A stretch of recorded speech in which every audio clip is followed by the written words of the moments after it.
Good morning, and here we are at the trailer again. You can see the nice lush green trees behind me today. 2 Corinthians 6 and 4. That's where we are this morning. In all things we commend ourselves as ministers of God in much patience and tribulation, in needs and distress. There are always difficulties in life, and one of the things that Paul addressed in his letter to the Corinthian church was how you walk through difficulties. And you have to have that relationship with Jesus Christ in order to walk through difficulties. Yes, there's frustration. Yes, you can have upset emotions and all that goes with that. That's part of our human existence. We just, in our humanity, we can't have absolute control of everything all the time, 24/7. That's unrealistic expectations. And people say, well, you can. Well, they haven't, period. And so what do? Well, we keep working on the better, as a friend of mine would say. We keep refocusing on Christ. We keep learning how to work with our emotions, and we keep working on the internal uh, unrest and the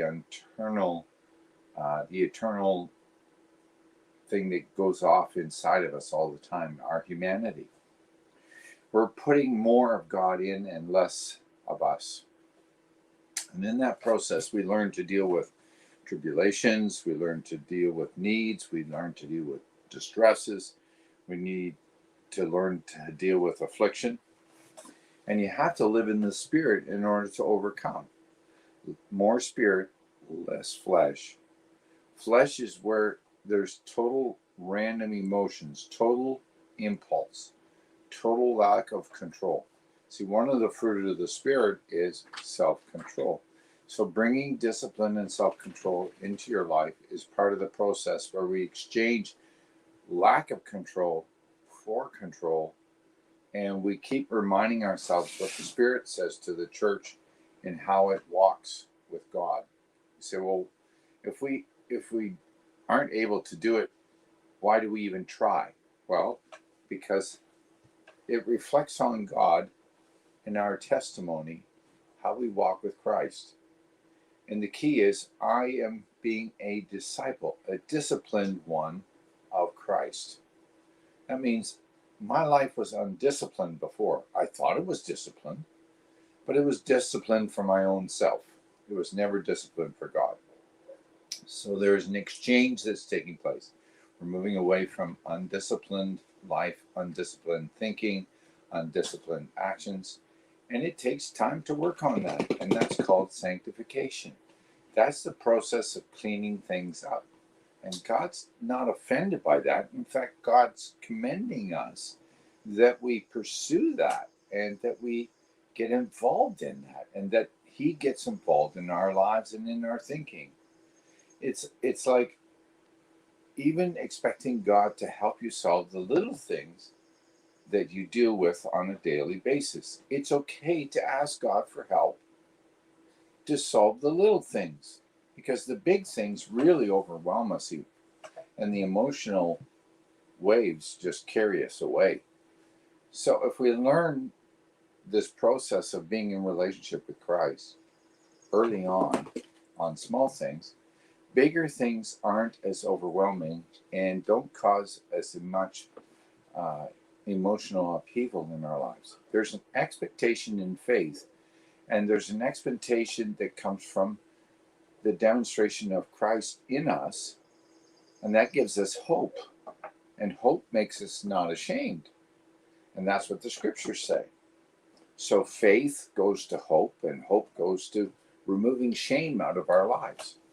And shame, when it's gone, creates greater faith, and fear pushes away.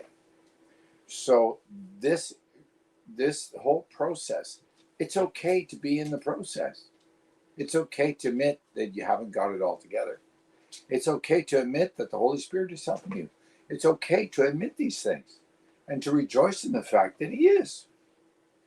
It may seem overwhelming when we're faced with afflictions and loss and lack and anxieties and fears come in from all sides, and there's a situation that comes upon us, such as the loss of a loved one, anything like that, or loss of employment. What are we going to do? What are we going to do? What are we going to do?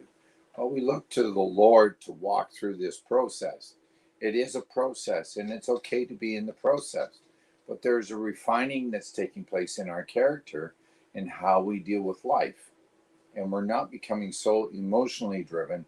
We're becoming more stable in our thinking, more stable in our emotions, and we're relying on the Holy Spirit to lead us day after day after day. That, my friends, is a really key and crucial piece to walk with Christ in, because He really does love us. He really did die on the cross and rise again. He really did. And the key crucial thing is He wants us to have that abundant life that is promised in the Holy Spirit. And that, my friends, is the goal. The goal is that when we walk in that abundant life, we reflect on Him, His character, His reputation, because we're no longer ourselves, our own. We are His. And that, my friends, is how you jumpstart this Monday and have a great week, and keep looking for what God's about to do in your life and mine. And let's trust Him. That's it. That's one of the crucial keys that helps a believer, is to engage in trust. Trust in the Lord with all your heart. Don't lean to your own understanding. In all your ways, acknowledge Him, and He will direct your path. And I have found that verse since the time I heard it in Sunday school, when my dad first got saved, and he took us to Sunday school, and that was about probably in the neighborhood of about 7.5. And I started to hear these verses, and I thought, boy, isn't that something? That you could trust somebody. You see, when you have emotional problems and you're in a very difficult situation, it's hard to learn to trust. And that, my friends, is why we need to trust in the Lord, because He will direct our path, and it will be good. So you have yourself a great day. Jumpstart it. Share it with your friends. We love you. God bless. And thanks for tuning in.